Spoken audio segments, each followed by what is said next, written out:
Students, तो आज हम लेकर आए हैं आप सभी के लिए क्लास 11 का लेक्चर। और क्लास 11 के लेक्चर में हम वेक्टर के बारे में पढ़ने वाले हैं। आज का लेक्चर वेक्टर के बारे में बेसिक इन्फॉर्मेशन के लिए रहेगा। तो लेक्चर को करते हैं स्टार्ट, और साथ में ही हम इसके अंदर टाइप्स ऑफ वेक्टर भी पढ़ेंगे। लेक्चर स्टार्ट करने से पहले आप सभी नोटबुक निकालेंगे, पेन निकालेंगे और नोट्स बनाना स्टार्ट करेंगे।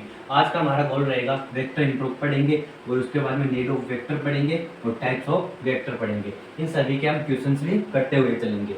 तो सभी अपने पेन नोटबुक निकालेंगे और साथ के साथ नोट्स बनाते चलेंगे।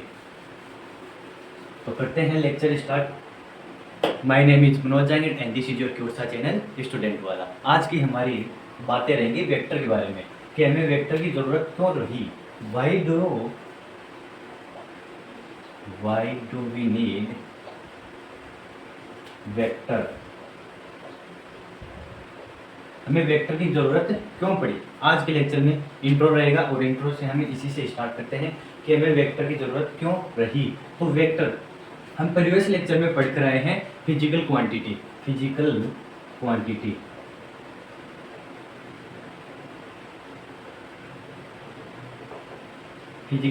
जिसको हम करते थे क्यों से समझा रहे थे।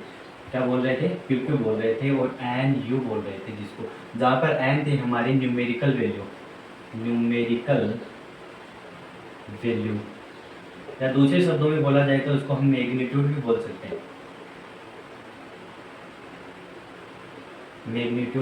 हैं। और यू होता है यूनिट। यू क्या था? यूनिट। इसका मतलब हो गया कि किसी भी फिजिकल क्वांटिटी को व्यक्त करने के लिए हमें दो राशियों की आवश्यकता होती है, एक तो उसका मैग्नीट्यूड और दूसरा उसकी यूनिट। इन दो राशियों से ही हम क्या कर सकते हैं, किसी फिजिकल क्वांटिटी को डिफाइन कर सकते हैं। अब यह बात तो बिल्कुल सही है, फिजिकल क्वांटिटी में ये दो हमें प्राप्त होना बहुत जरूरी है। दो, जैसे कि ये मान लो कि आप है जेठालाल है, जेठालाल जलेबी फाफड़ा लाने के लिए गया। क्या गया? जेठालाल जलेबी फाफड़ा लाने के लिए गया। तो वह जलेबी फाफड़ा लाकर गया, तो दुकान वाले को जाकर बोला उसने कि मुझे 2 केजी जलेबी फाफड़ा चाहिए, 2 केजी जलेबी फाफड़ा चाहिए। तो वहाँ पर हमें पता चल गया कि उसे जेठलाल को 2 केजी जलेबी फाफड़ा चाहिए। तो यहाँ पर हमें मास की वैल्यू डिफाइंड हो गई कि यह मास बोल रहा है, द्रव्यमान बोल रहा है। लेकिन यह सीधा जाकर बोलता है कि मेरे को 2 जलेबी फाफड़ा चाहिए। तो क्या जलेबी फाफड़ा 2? तो हमें इसकी क्वांटिटी पता होने के लिए यूनिट भी बहुत ज़रूरी है और न्यूमेरिकल वैल्यू भी बहुत ज़रूरी है फिजिकल क्वांटिटी प्राप्त होने के लिए।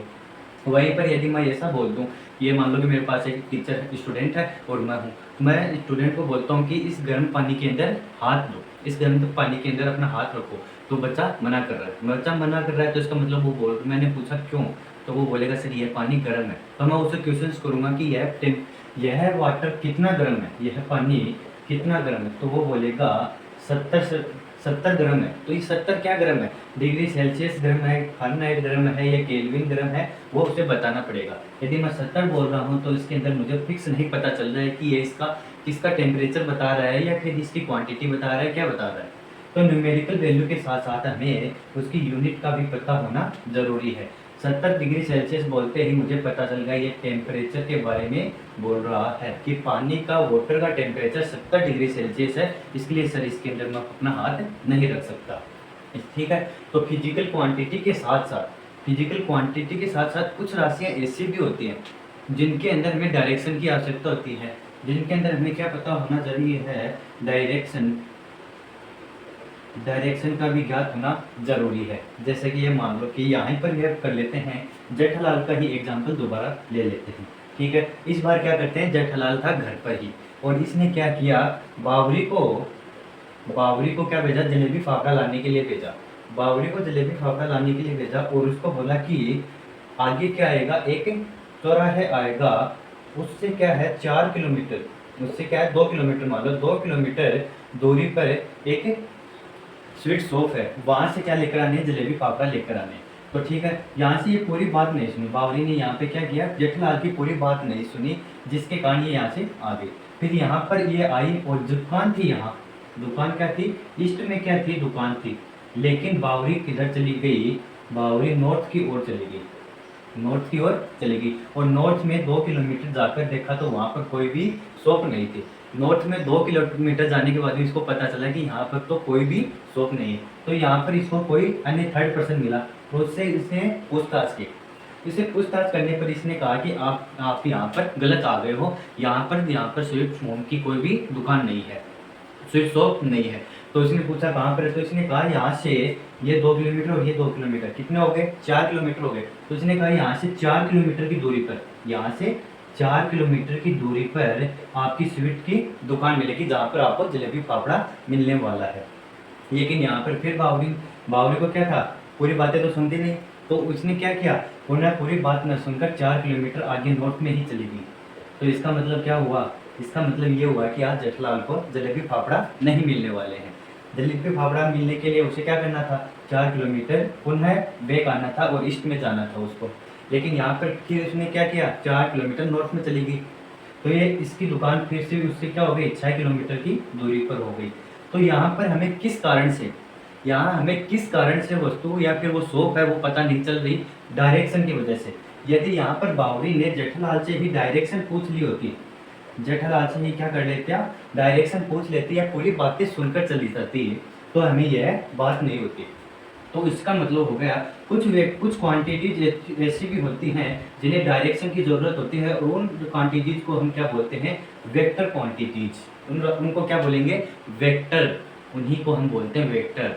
अब इसी इन सब से आपको क्या समझ में आया, इन सब को शॉर्ट में बोला जाए तो हम क्या जानते हैं, एन यू होता है जो फिजिकल क्वांटिटी को डिनोट करता है। लेकिन कुछ क्वांटिटीज ऐसी भी आ गई जिनमें हमें डायरेक्शन की ज़रूरत होती है, डायरेक्शन की ज़रूरत होती है।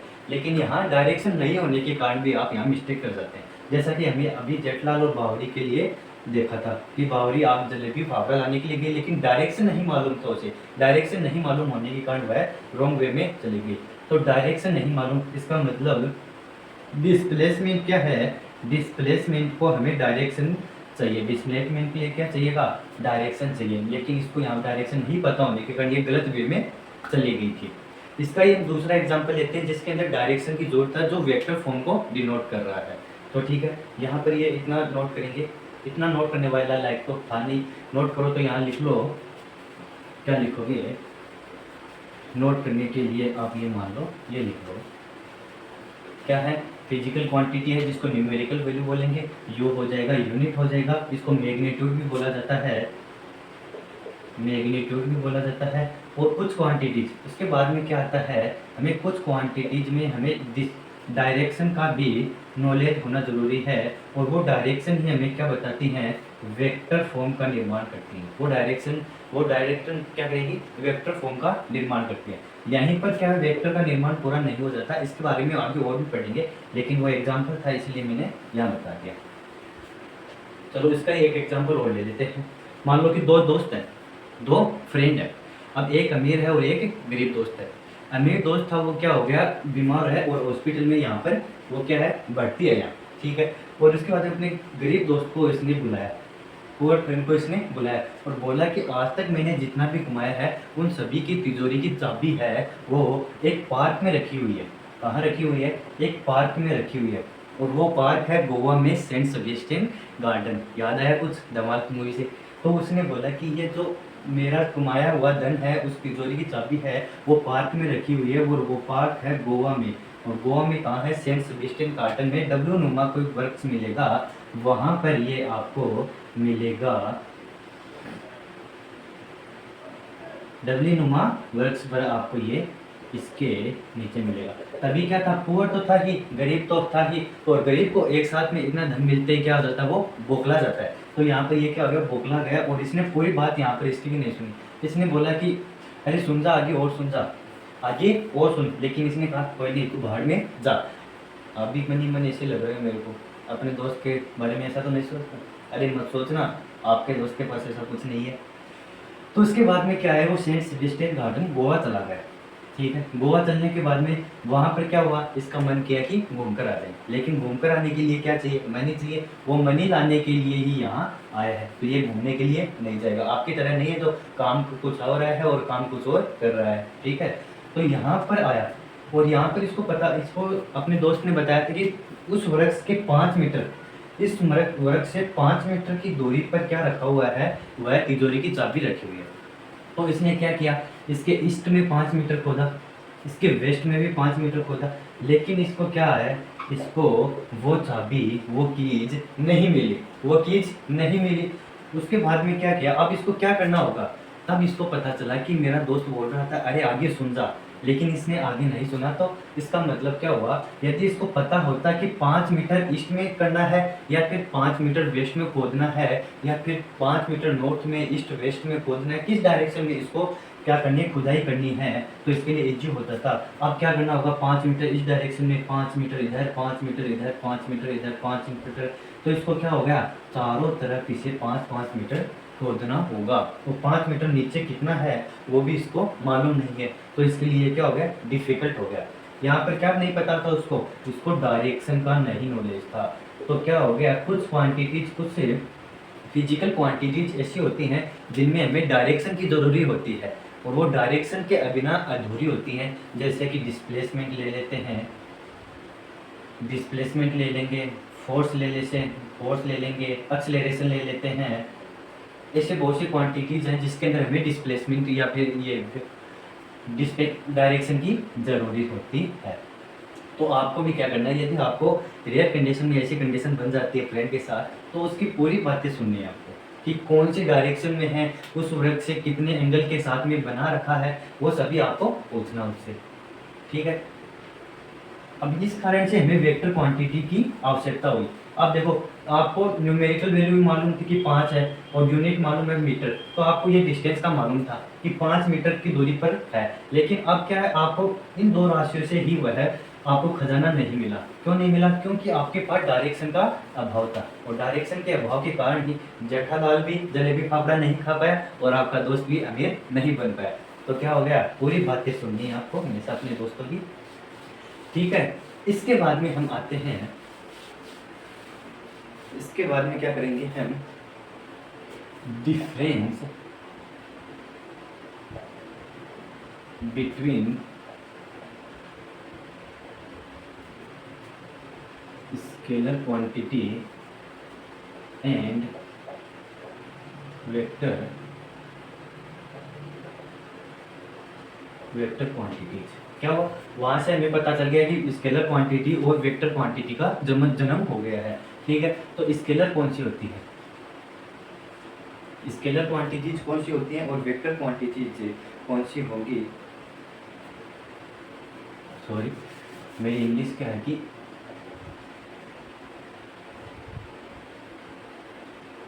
ब्रिटिश से इंग्लिश मीडियम में पढ़ा हुआ हूँ, तो मेरी इंग्लिश थोड़ी स्ट्रॉन्ग है, तो इंग्लिश में कुछ मिस्टेक्स हो जाए तो आप कुछ संभालेगा उसको। डिफरेंस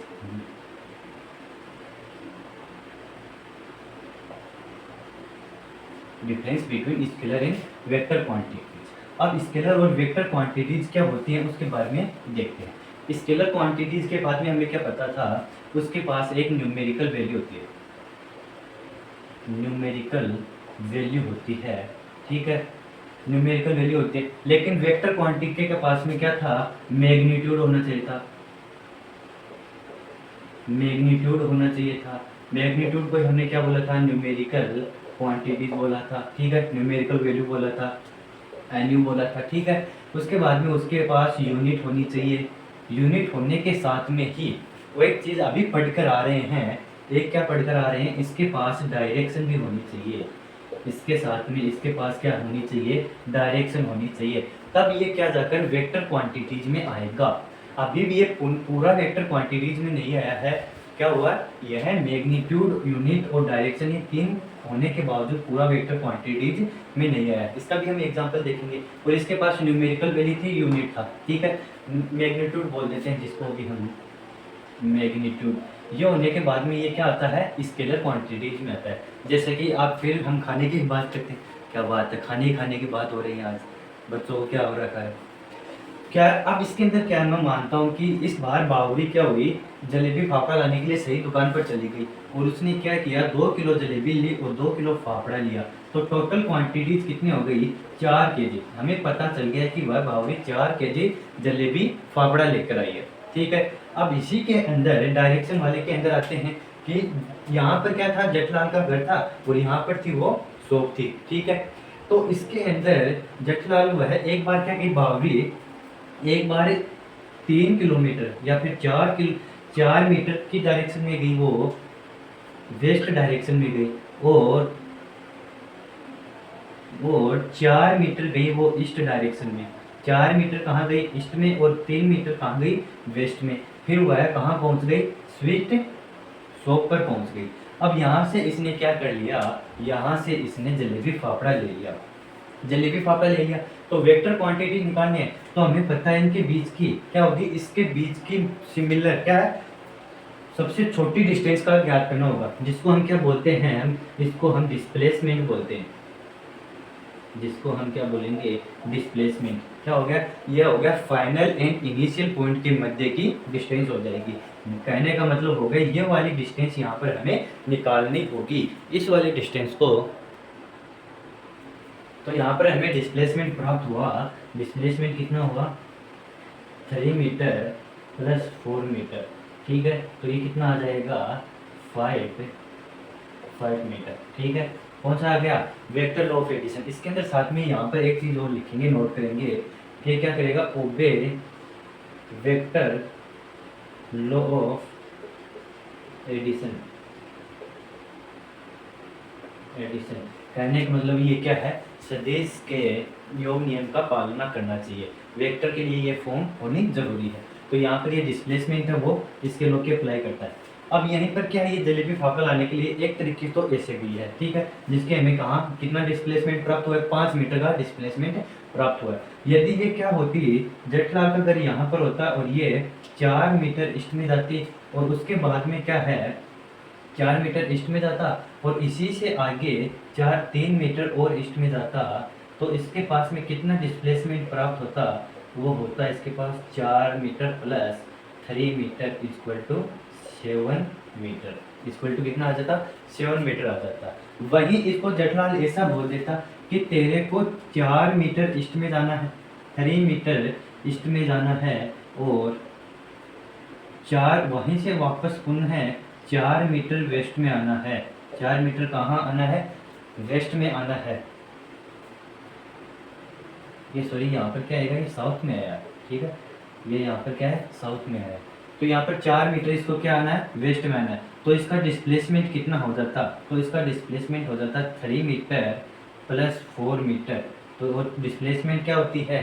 सबसे शॉर्ट डिस्टेंस होती है, फाइनल एंड इनिशियल फॉर्म, प्रारंभिक एवं अंतिम अवस्था के मध्य की सबसे शॉर्ट डिस्टेंस। तो यहाँ पर आ जाएगा 1 मीटर। यहाँ पर कितना आ जाएगा? 1 मीटर।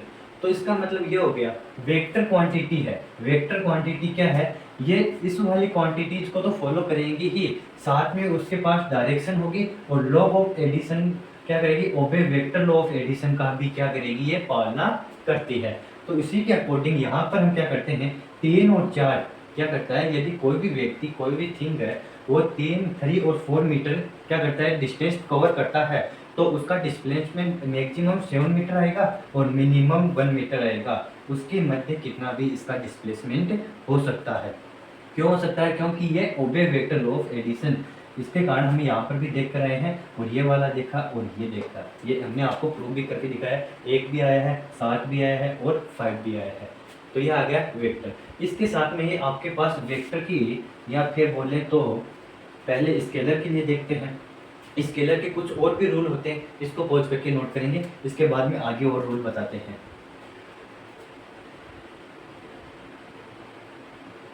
मैं मानूंगा कि आपने नोट कर लिया है। सारे जहां से अच्छा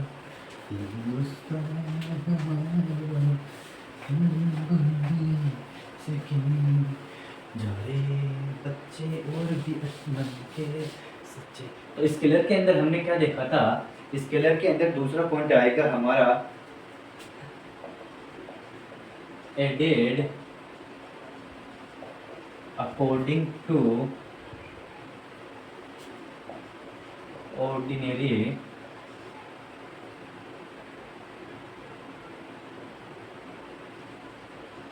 लॉ ऑफ एडिशन। ठीक है, ये था आपका स्केलर के लिए, और ये किसके लिए था? आपका वेक्टर के लिए। ठीक है। तो ये क्या करेगा, अभी हम पीछे देख रहे हैं, ये क्या करेगा, ऑर्डिनरी लॉ ऑफ एडिशन का ही फॉलो करता है, जिसके अंदर आती है, एग्जाम्पल के अंदर रखेंगे तो हम आ जाएगा, मास आ जाएगा, डिस्टेंस आ जाएगा, मास आ गया, डिस्टेंस आ गया, स्पीड आ जाएगी, ठीक है, मास डिस्टेंस स्पीड आ जाती है। और वेक्टर के अंदर क्या करता है, added according to vector law of addition, vector law of addition, ये क्या करेगा, वेक्टर लॉ ऑफ एडिशन के अकॉर्डिंग ये जुड़ेगा, ठीक है। तो इसके अंदर एग्जांपल आ जाएंगे आपके, फोर्स आ जाएगा, डिस्प्लेसमेंट आ जाएगा,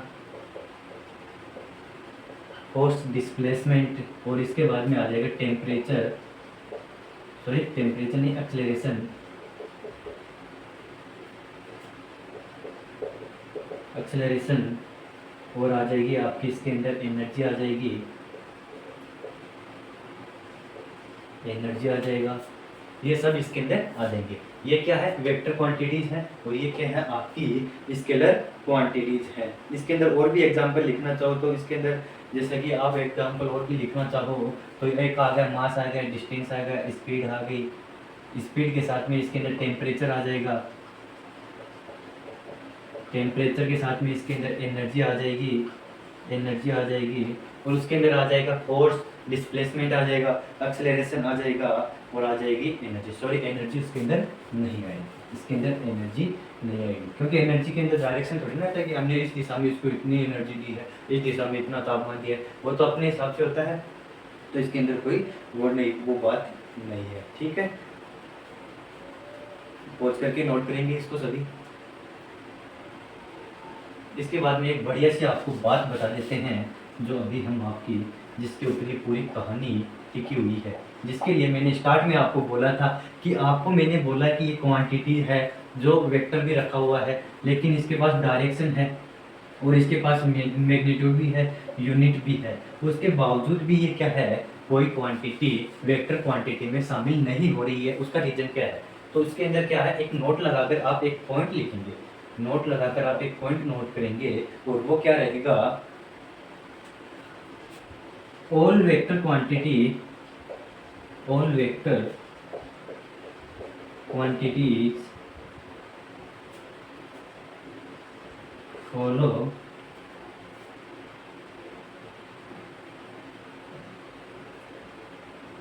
all vector quantities have direction, all vector quantities have direction, but sir मैंने क्या बोला है, सभी वेक्टर क्वांटिटीज डायरेक्शन रखती हैं, लेकिन all quantities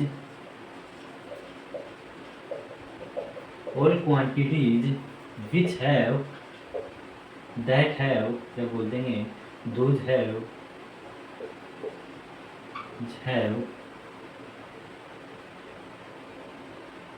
direction which is not vector quantity,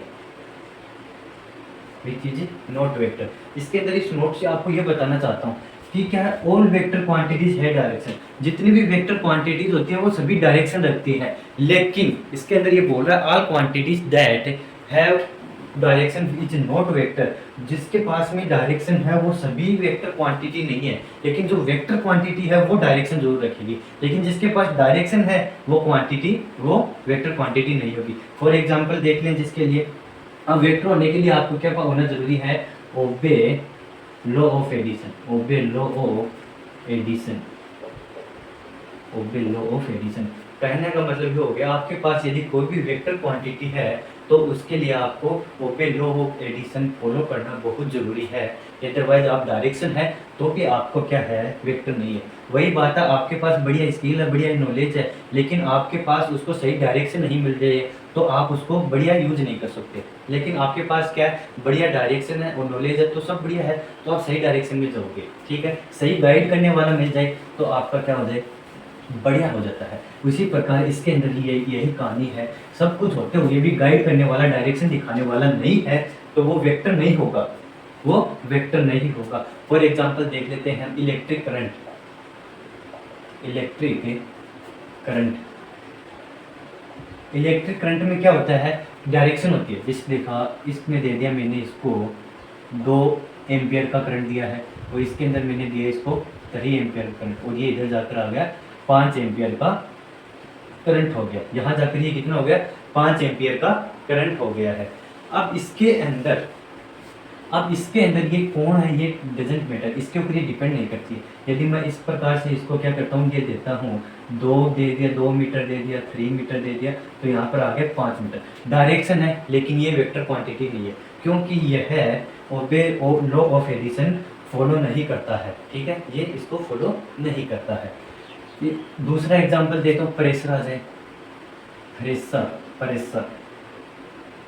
pressure आ गया। प्रेशर के अंदर भी तो हम कहते हैं कि इस दिशा में इसको इतना दबाओ, इस दिशा में इसको इतना दबाया जाए, इस डायरेक्शन में इसको दबाए, लेकिन फिर भी ये वेक्टर क्वांटिटी नहीं है, और ये भी वेक्टर क्वांटिटी नहीं है। इस कारण all vector quantities have direction, but all quantity that have direction which is not vector, vector के लिए नेसेसरी कंडीशन है ओबे लॉ ऑफ एडिशन। इस कारण से हमें why do we need vector, इसका यहाँ पर कंप्लीट हुआ है। हमें वेक्टर की जरूरत क्यों पड़ी, हमें वेक्टर की जरूरत इसके लिए पड़ी कि हमें पता करने के लिए कि हमें किस दिशा में जाना है, सही गाइडलाइन किस दिशा में जा रही है हमारी, उसके लिए। सॉरी, मैंने आपको पॉज करके बोला नहीं, तो आप सभी पॉज करके नोट करेंगे। प्यारे प्यारे बच्चे हो आप, तो बहुत अच्छे हो, मन के सच्चे हो। आप थोड़ी ना अपने दोस्त को बीच में ऐसे छोड़कर जाने वाले हो, आप तो बहुत ही प्यारे बच्चे हो। ठीक है, नहीं सर, मैं तो अपने दोस्त को इतनी बातें तो सुनी, उसकी को उतनी नहीं सुनता, साथ में उठा ले जाता, उसको साथ में ले चलते, यही बता गया। चलो तो आगे देखते हैं हम, आगे आपके लिए लेकर आए हैं हम रिप्रेजेंटिंग ऑफ वेक्टर। हम ये वेक्टर खेल तो रहे हैं, लेकिन ये वेक्टर होता कैसा है, इसको रिप्रेजेंट कैसे किया जाता है वो देखेंगे। वेक्टर को रिप्रेजेंट करने के लिए इस प्रकार से हम एरो का साइन बनाते हैं। वेक्टर को रिप्रेजेंट करने के लिए इस प्रकार से एरो का साइन बनाया जाता है, जिसको इस वाले भाग को बोला जाता है टेल, और इस वाले भाग को बोला जाता है हेड, जिसके अंदर 2 पार्ट होते हैं, हेड एंड टेल। ठीक है, अब ये 2 पार्ट हो गए, तो इसके हमें क्या पता चला, अब ये हेड टू टेल, इससे तो हमें पता चल गया है कि वेक्टर को इस प्रकार से रिप्रेजेंट किया जाता है।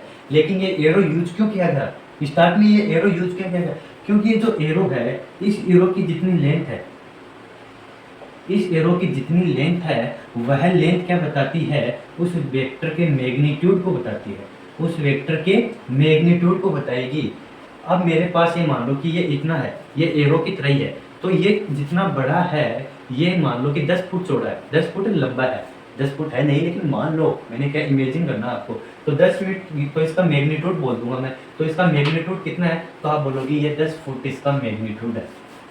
फॉर एग्जाम्पल लेंथ क्या बताएगी, मैग्नीट्यूड को बताएगी। मैं एक बार क्या कर रहा हूँ, 1 मीटर बराबर या 1 सेंटीमीटर बराबर 1 न्यूटन मान लेता हूँ। ठीक है, तो मैं बोलूँगा कि मेरे पास 5 न्यूटन का फोर्स है, मेरे पास क्या है, 5 न्यूटन का फोर्स है, तो 5 न्यूटन किसके बराबर आ जाएगा, 5 सेंटीमीटर के बराबर आ जाएगा। तो मैं 5 सेंटीमीटर की क्या करूँगा, एक एरो खींचूंगा, और वो क्या बताएगा, इसका मैग्नीट्यूड बताएगा, ये फोर्स का मैग्नीट्यूड बता रहा है। लेकिन हर बार ऐसा थोड़ी ना करेंगे कि 5 फुट 5 मीटर के ये बोल दिया, 10 मीटर बोल दे, 10 फुट बोल दे, 200 मीटर बोल दे, तो इसके लिए हम ये एरो थोड़ी ना बनाएंगे, इसके लिए भी शॉर्ट ट्रिक बनाएंगे। इसको आगे और भी मॉडिफाई किया गया, जैसे वेक्टर को मॉडिफाई करने के लिए आपके पास ये कोई ए है, ए क्या क्वांटिटी है, इसको वेक्टर बनाने के लिए इसके ऊपर एरो बना दो, इसके ऊपर एरो बना दो, और उसके बाद में आप बोल दो कि मेरे पास 5 न्यूटन है।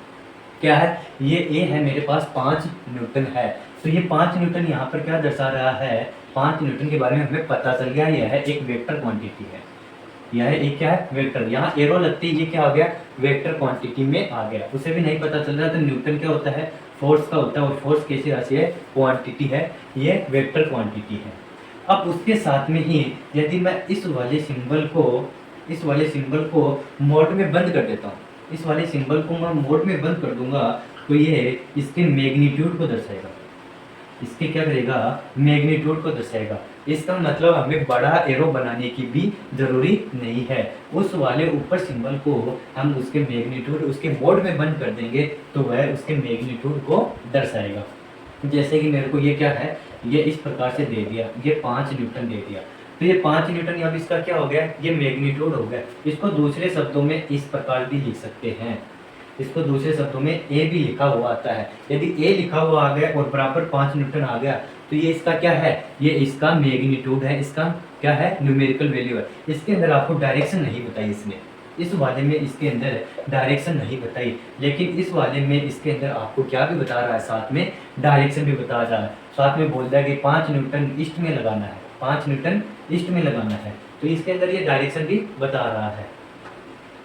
इसके अंदर ये हमें क्या बता रहा है, डायरेक्शन भी बता रहा है। लेकिन यहाँ पर ऐसा बोल दिया कि 5 न्यूटन, तो इसके अंदर सिर्फ इसके पास आपके पास न्यूमेरिकल वैल्यू ही प्राप्त होगी, आपके पास कोई अदर वैल्यू प्राप्त नहीं होगी। ठीक है, तो आपको ना ही तो बड़ा एरो बनाना होगा, आप सभी के लिए, बच्चों के लिए ही सब कुछ किया गया है, ना तो सबसे बच्चों के लिए वैज्ञानिकों ने आपको बड़ा एरो ना बनाना पड़े, आपको सब छोटे छोटे, आपकी इतनी कॉपी है, आपकी इतने नन्हे नन्हे हाथ है, तो इसके लिए आपको क्या बनाया गया, मैग्नीट्यूड बना दिया, उसको मोड में बंद कर दिया। मोड में बंद करने पर आपके पास आ गया उसका मैग्नीट्यूड है। अगर इसके मोड को और उसके एरो को भी हटा देंगे तो ओनली आपके पास मैग्नीट्यूड आ रहा है, डायरेक्शन लगा दे, एरो लगा रहे तो आपके पास उसकी डायरेक्शन भी है, ये सभी इसके अंदर दर्शाते हैं। तो ये हो गया रिप्रेजेंटिंग ऑफ वेक्टर, वेक्टर को किस प्रकार से रिप्रेजेंट किया जाता है।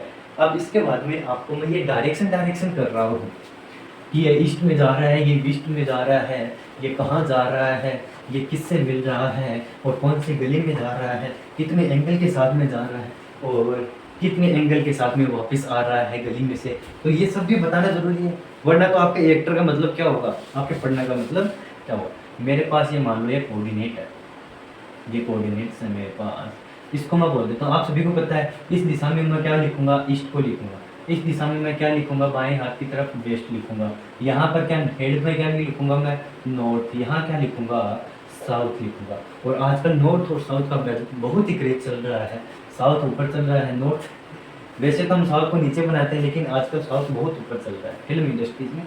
चलो आपको तो पढ़ना है, आपको तो अपना बनाना है क्रेज, ठीक है। तो इसके अंदर डायरेक्शन बताने के लिए मैं एक बार क्या करता हूँ, इस दिशा में मैं कोई ये मान लो कि 3 मीटर प्रति सेकंड ले लेता हूँ। हर बार न्यूटन लेना जरूरी है, न्यूटन इसलिए कि लिखने में बस 5 न्यूटन, 3 न्यूटन, 2 न्यूटन ऐसे ही लिखना होता है। मीटर पर सेकंड में आपको दिक्कत होती है, सर आपको दिक्कत हो रही है, हमें दिक्कत हो रही है, अभी तो आपको लग रही है, अरे चलो देखो, तो ये क्या आ गया, इतने 45 डिग्री एंगल पर ये 3 मीटर पर सेकंड स्क्वायर बना रहा है।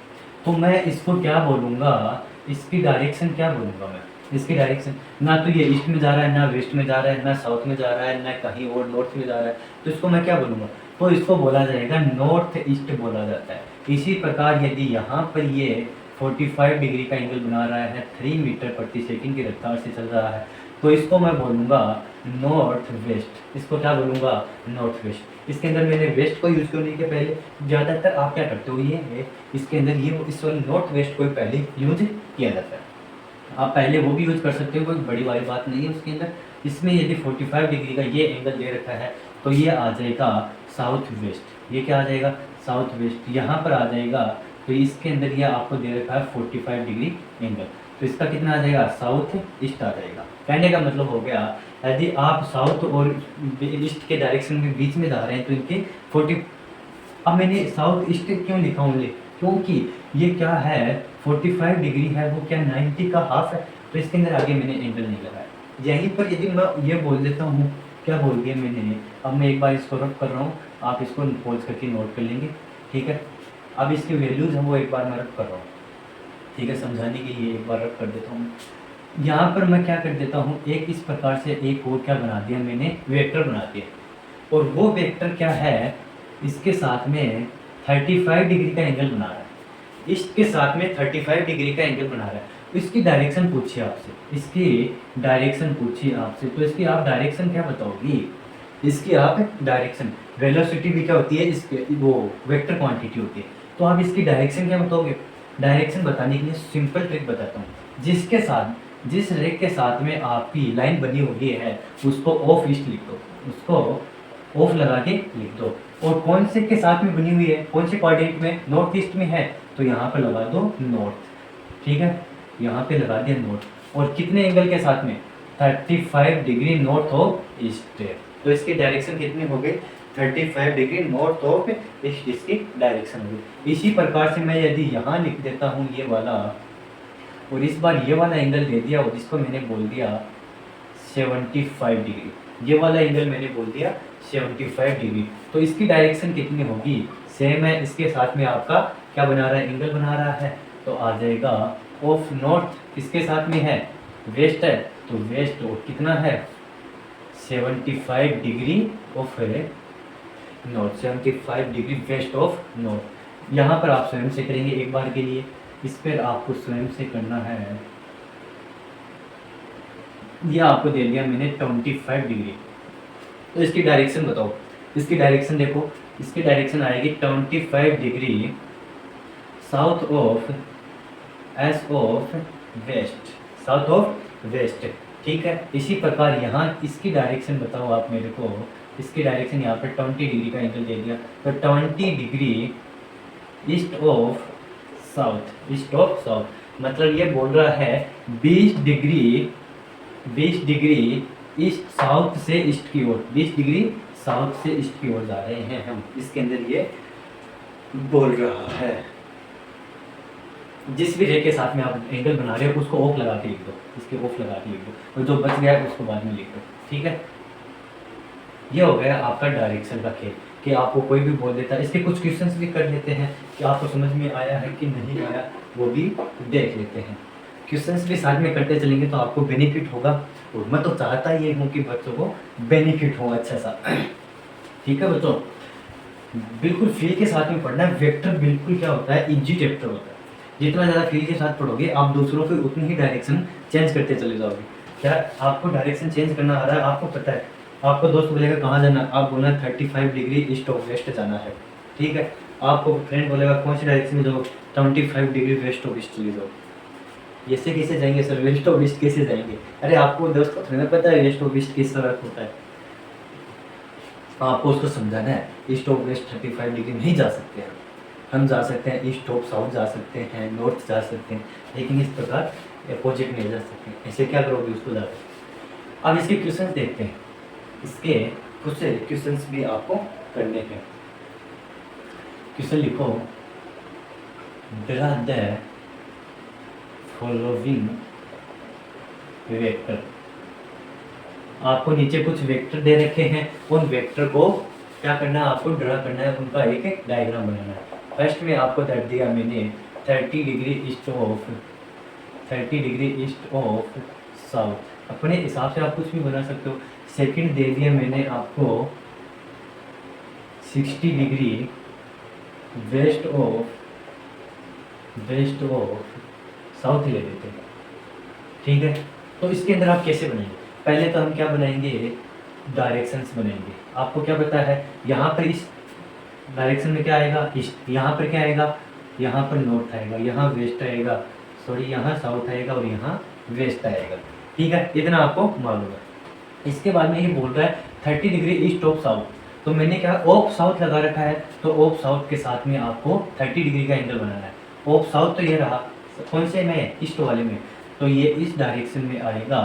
और क्या है, साथ में एक क्वांटिटी भी लिख लेते हैं, 10 न्यूटन लिख लेते हैं। ठीक है, इधर लिख लेते हैं 12 न्यूटन लिख लेते हैं। ठीक है, तो ये क्या है, 10 न्यूटन का है, और साउथ के साथ में कितना 30 डिग्री का एंगल बना रहा है, तो इसका लिख सकते हैं हम 30 डिग्री ईस्ट ऑफ साउथ। ठीक है, 10 न्यूटन। अब इसका आंसर बनाएंगे तो इसका भी सेम आ जाएगा, बिल्कुल इजी है। साउथ है, साउथ का बनाएंगे east west north south. South का किस दिशा में बनाएंगे, साउथ वाला यह आ गया, वेस्ट के साथ में तो वेस्ट में इस डायरेक्शन में आ जाएगा। ठीक है, और एंगल कितना है, एंगल दे रखा है इस बार आपको 60, तो साउथ के साथ में आपको 60 डिग्री का एंगल बनाना है, और 12 न्यूटन का लेंथ है, तो आ जाएगा 60 डिग्री वेस्ट ऑफ साउथ। ठीक है, ये आ गया। आपके लिए खुद के लिए क्वेश्चंस हैं, इसके अंदर आप खुद करोगे, इसके अंदर कुछ क्वेश्चंस आपको स्वयं से करने वो आ जाएंगे। लिख देते हैं 35 डिग्री 12 मीटर प्रति second square 35 degree east of north लिख देते हैं, ईस्ट ऑफ नॉर्थ लिख देते हैं। और एक लिख देते हैं आपके लिए सेम लिख लें, मीटर प्रति second square 35 degree north of east. ये क्वेश्चन आप स्वयं घर से करके लाएंगे। इसके बाद में हम देखते हैं कुछ इम्पोर्टेंट टॉपिक्स देखेंगे जो आपके वेक्टर के अंदर बहुत ज़्यादा आपकी हेल्प करने वाले हैं। कुछ वेक्टर, ये वेक्टर के बेसिक इंट्रो करा रहे हैं। वेक्टर जो भी है बेसिक में आपको मैंने बहुत सारी बातें भी बता दी हैं कि वेक्टर की नीड क्यों हुई, हमें वेक्टर की नीड किस कारण से हुई। एक बार सभी रिवाइज कर लेंगे कि हमें डायरेक्शन की जरूरत थी, ठीक है। लेकिन डायरेक्शन होने के साथ में ओबे फॉलो द या ओबे बोल दो, वो भी फॉलो का ही आता है। ओबे वेक्टर ऑफ एडिशन आ जाएगा तो भी वेक्टर होगा, अदरवाइज आपके पास वेक्टर नहीं होगा। जैसा कि आपके पास इलेक्ट्रिक करंट था, प्रेशर था, ठीक है।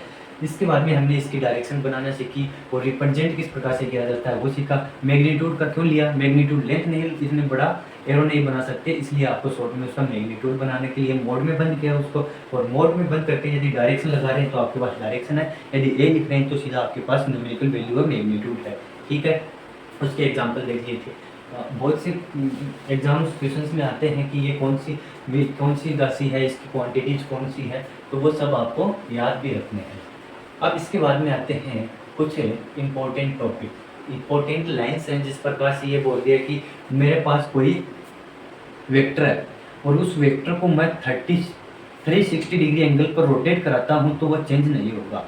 कोई भी वेक्टर है, ये मान लो कि मेरे पास ये वेक्टर है और ये इसकी रोटेटेड अक्ष है, घूर्णन अक्ष है, ठीक है। इसके अनुदिश में इसको 360 डिग्री, पहले इस दिशा में था, ठीक है, पहले कौन सी दिशा में था, इस दिशा में था। अब मैं 360 डिग्री इसको घुमाऊंगा तो 360 डिग्री घुमाते पुनः इसी दिशा में आ गया। तो किसी भी आप वेक्टर को क्या करते हो, 360 डिग्री घुमाओगे तो वह पुनः उसी डायरेक्शन में आ जाएगा। आ जाएगा ऑन रोटेटिंग 2 पाई। 360 को क्या भी बोला जाता है, 3 pi. On rotating 2 pi vector does not change। ये आपके पास कोई वेक्टर है और इसको मैं क्या कर देता हूँ, 360 घुमा देता हूँ तो ये चेंज नहीं होगा। ये कितना आ जाएगा, 360 डिग्री एंगल पर घुमा दिया तो ये नो चेंज। दूसरा आ जाएगा, बहुत छोटी छोटी सिंपल बातें हैं, वो आपको मात्र याद रखने वाली योग्य आपकी बातें हैं। दूसरी क्या है, आपके पास ये मान लो कि मेरे पास यहाँ पर कोई वेक्टर है, ठीक है, और एक वेक्टर ये चतुर्थांश है इस प्रकार, और वेक्टर यहाँ पर दे रखा है। तो मैं क्या कर सकता हूँ, उसको पैरेलल शिफ्ट कर सकता हूँ। क्या कर सकता हूँ, वेक्टर को पैरेलल शिफ्ट किया जा सकता है। और पैरेलल शिफ्ट करने के लिए उसकी डायरेक्शन नहीं बदलनी है, उसकी डायरेक्शन चेंज नहीं होनी चाहिए और उसका मैग्नीट्यूड भी चेंज नहीं करेंगे। मैग्नीट्यूड का मतलब हो गया उसकी लेंथ भी चेंज नहीं करेंगे और उसका एरो साइन भी चेंज नहीं करेंगे। तो हम बोल सकते हैं किसी भी वेक्टर को हम क्या कर सकते हैं, वेक्टर को हम पैरेलल शिफ्ट कर सकते हैं। उसके बाद में आता है, आपको ये पॉइंट नहीं था, इसको लिखते हैं vector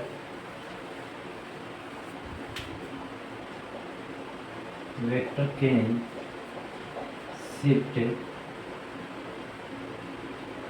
shift parallel itself। Vector can shift it self. Vector को उसके अनुदिश हम क्या कर सकते हैं, पैरेलल शिफ्ट कर सकते हैं। ये आपके 2 पॉइंट हैं, ये आपको नोट कर लेने हैं। उसके बाद में आपको मैं तीसरा पॉइंट लिखाता हूँ और उसके साथ में ही क्वेश्चन भी कराता हूँ। ये आपके पास क्या है, एक वेक्टर है, ये आपके पास ये क्या है, वेक्टर है, और यहाँ पर ये क्या बना रहा है, 30 डिग्री का एंगल बना रहा है। ये आपके पास एक वेक्टर है और ये 30 डिग्री का एंगल बना रहा है, तो इसको मैं पैरेलल शिफ्ट कर सकता हूँ। पैरेलल शिफ्ट के लिए मैं इसको यहाँ शिफ्ट करूँगा, यहाँ शिफ्ट करूँगा तो ये आ जाएगा 30 डिग्री। तो इसको इस प्रकार से पैरेलल शिफ्ट किया जा सकता है। इसके बाद में थर्ड पॉइंट आता है, उसको आपको ध्यान देखना है ये 2 पॉइंट से बहुत ईजी थे, पैरेलल शिफ्ट किया जा सकता है और 360 डिग्री पर रोटेट किया जाता है, तो ये चेंज नहीं होगा। इसके बाद में आपका जो पॉइंट आता है उसको आपको थर्ड पॉइंट है वो ध्यान रखने योग्य, angle between two vectors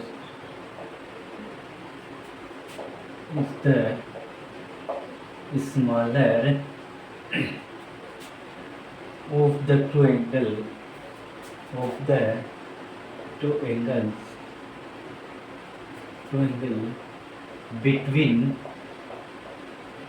between the vectors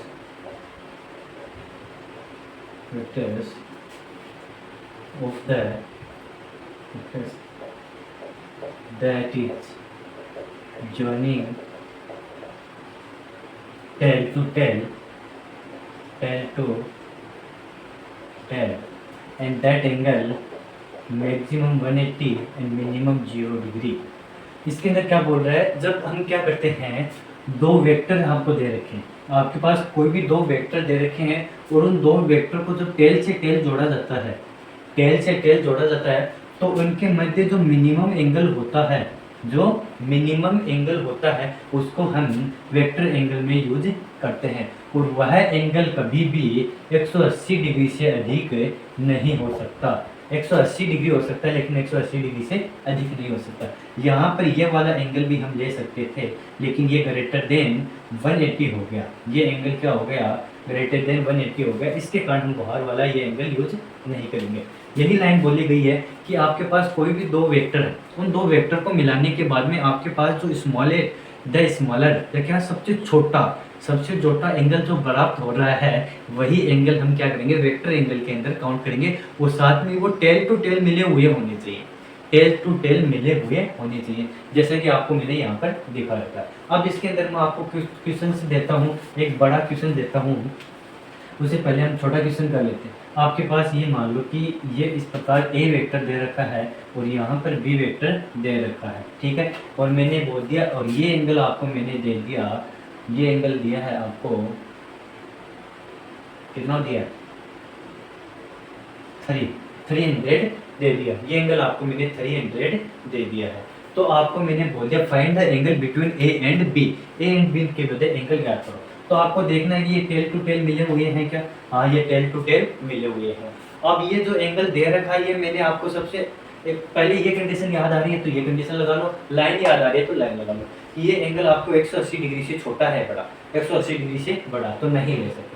line याद आ रही है तो सबसे छोटा एंगल लेना, तो इससे छोटा एंगल ये भी बन सकता है और ये भी बन सकता है। तो आप कौन सा यूज करेंगे इसके अंदर, आप ये वाला एंगल इसके अंदर यूज करेंगे, छोटे वाला एंगल। तो इस कारण मैं यहाँ पर ये एंगल यूज करूँगा। टोटल एंगल कितना होता है, एक रोटेट करवाते हैं तो कितना आता है, 360 आता है, और इसके अंदर से मैं 300 डाउनलोड कर दूंगा तो ये आ जाएगा मेरा 6, तो ये आ जाएगा एंगल मेरा 30 डिग्री। एंगल कितना आ गया आपके पास, 30 डिग्री, सबसे स्मॉलर। यहीं पर मेरे पास है ये वेक्टर बी है और ये वेक्टर ए है, और इनके मध्य मैंने एंगल दे दिया 120, इनके मध्य मैंने एंगल दे दिया 120। तो बोल दिया ए और बी के मध्य एंगल ज्ञात के, find the angle between A and B. A and B के मध्य आपको एंगल ज्ञात करने के लिए बोल दिया, तो आप क्या करोगे, आपको क्या करना है, सबसे छोटा एंगल ज्ञात करना है। सबसे छोटा एंगल ज्ञात करेंगे तो कैसे करेंगे, ये 120 आ रहा है तो ये 120 सही है, कुछ लेकर आ जाएंगे 120, ठीक है। ये बात आपकी बिल्कुल गलत है, ये आपकी बात बिल्कुल गलत। हमें टेल टू टेल मिलाना है, हमें क्या करना है, टेल टू टेल मिलाना है। तो इसको मैं क्या करूँगा, अभी हम पढ़कर आए, हम पैरेलल शिफ्टिंग अलाउड होती है इसके अंदर, पैरेलल शिफ्टिंग अलाउड होती है, तो इसको मैं पैरेलल शिफ्टिंग करूँगा। तो इसको मैं इस प्रकार से लिख सकता हूँ क्या, यहाँ पर इसको पैरेलल शिफ्ट कर दिया मैंने, और पैरेलल शिफ्टिंग में ना डायरेक्शन चेंज होती है और ना ही उसकी क्या चेंज कर सकते हैं हम, उसका लेंथ मैग्नीट्यूड चेंज कर सकते हैं। अब मैंने ये 120 दे रखा है तो ये एंगल भी मैं 120 लिख सकता हूँ, नहीं लिखेंगे। ये एंगल मैं 120 दे रखा है तो मैं ये एंगल 120 लिखूंगा, शीर्षाभिमुख कोण बोला जाता है जिसको। और एक लाइन पर टोटल कितना मैक्सिमम एंगल होता है, 180 होता है, तो 180 में से ये एंगल कितना बचा, 60 बचा। तो ए और बी के मध्य आपके पास एंगल कितना आया है, ए और बी के मध्य आपके पास एंगल आया है 60 डिग्री। ठीक है, ये तो सिंपल क्वेश्चन थे। अब एक मैं 3 क्वेश्चन 4 क्वेश्चन एक साथ में लिख कर देता हूँ आप सभी को, आपको वो पॉज करके नोट कर लेना है वीडियो को एक बार। अब यहाँ पर मेरे पास कोऑर्डिनेट दे रखे हैं, ये मैंने आपको कोऑर्डिनेट दे रखे हैं, ए वेक्टर दे रखा है और वो आपको बना रहा है 30 डिग्री का एंगल। यहाँ पर बी एंगल दे रखा है, वो बना रहा है 45 डिग्री का। बी वेक्टर दे रखा है, वो 45 डिग्री का एंगल बना रहा है। और सी वेक्टर दे रखा है, वो बना रहा है 60 डिग्री का एंगल। तो मैंने बोल दिया find the angle between A and B. दूसरा मैंने बोल दिया ए एंड बी। दूसरा बोल दिया मैंने ए एंड सी। तीसरा बोल दिया मैंने सी एंड बी। क्या बोला है? ए और बी के मध्य कितना एंगल है वो ज्ञात करना है, और ए और सी के मध्य कितना एंगल है वो आपको ज्ञात करना है। फिर मैंने बोल दिया बी और सी के मध्य कितना एंगल है, आपको वो भी इसके अंदर फाइंड आउट करना है। तो ठीक है, पहले वाले के लिए करता हूँ मैं, ए एंड बी के लिए करता हूँ। तो ए एंड बी, तो मैं ए एंड बी ही बनाऊंगा यहाँ पर डायग्राम में। ध्यान से देखना, ए और बी ही बना रहा हूँ। बोरिंग नहीं करना है, फील के साथ में देखना है। बोरिंग फील हो रहा है तो आप क्या करोगे, कुछ नहीं करोगे, अपने दोस्त पे क्या करना है, आपको बुराई अच्छा ही, अरे बुराई थोड़ी ना सोचेंगे आपके दोस्त को। आपके दोस्त क्या है आपके लिए? भगवान है, भगवान। अब बात करें तो भगवान से पेरेंट्स होते हैं। और जूली राइट, ये बच्चा अच्छा है। अब मैं ए वेक्टर बना रहा हूँ। ए वेक्टर मैंने दिया 30 डिग्री का, ठीक है। बी वेक्टर मैंने दिया है आपको, बी वेक्टर दिया मैंने 45 डिग्री का। अब मेरे को ए और बी को ज्ञात करना होगा, तो ये एंगल ज्ञात करना होगा मेरे को, ये वाला एंगल ज्ञात करना होगा। लेकिन मेरे को ये एंगल भी ज्ञात करना होगा पहले। और आपको पता है यहाँ पर ये 90 डिग्री का है, तो ये वाला एंगल आपके पास कितना आ जाएगा, 45 डिग्री का। और ये टोटल एंगल कितना आ जाएगा, 30 प्लस 45 डिग्री। तो टोटल कितना आ जाएगा, 75 डिग्री का आपके पास ए और बी के मध्य एंगल आ जाएगा। उसके बाद में मैं करता हूँ, तीसरा कर लेते हैं, दूसरा कर ले, ठीक है। दूसरा करेंगे ए और सी के मध्य, ए एंड सी के मध्य एंगल याद करते हैं। ए एंड सी के मध्य एंगल याद करेंगे, उसको एक बार रख लें। तो ए और सी को रख लें, तो मेरे पास ए कितना है, ए मेरे पास है 30 डिग्री के साथ में, और बी सी कितना है मेरे साथ, 60 डिग्री का है। सी कितना है, सी 60 डिग्री का। अब मेरे को मालूम है एंगल है वो क्या है, टेल टू टेल मिलाएंगे। एंगल क्या करेंगे, टेल टू टेल मिलाएंगे।